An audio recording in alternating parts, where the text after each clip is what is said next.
អនាម័យសម្លៀកបំពាក់គ្រួសាររបស់អ្នកជារៀងរាល់ថ្ងៃជាមួយម៉ាស៊ីនបោកគក់ Media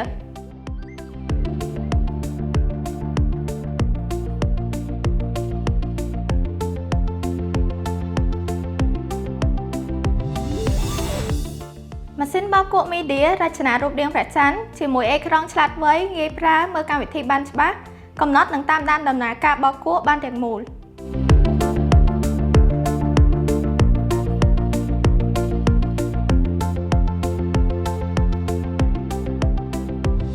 មុខងារ Hygiene 90 អង្សាសេសមស្របសម្រាប់ក្មេងតូចៗបោកសម្លៀកបំពាក់ដោយទឹកក្តៅ90អង្សាសេជួយសម្អាតនិងសម្លាប់មេរោគបានជ្រះស្អាតដើម្បីការពារស្បែកដែលងាយប្រតិកម្មអាឡែហ្ស៊ីមុខងារ Quick 15បោកគក់សម្លៀកបំពាក់បរិមាណតិចបានរហ័សក្នុងរយៈពេល15នាទីមុខងារ Max បោកគក់សម្លៀកបំពាក់សាច់ក្រណាត់ចម្រុះគ្រប់ប្រភេទសម្រាប់សម្លៀកបំពាក់ប្រចាំថ្ងៃ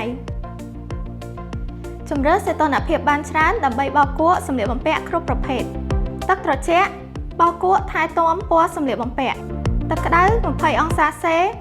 បោកគក់សន្សំសំចៃថាមពលទឹកក្តៅ40អង្សាសេកម្ចាត់ស្នាមប្រឡាក់ខ្លាំងទឹកក្តៅ60អង្សាសេសម្អាតជ្រៅកម្ចាត់ស្នាមប្រឡាក់រឹងដែលនៅជាប់សាច់ក្រណាត់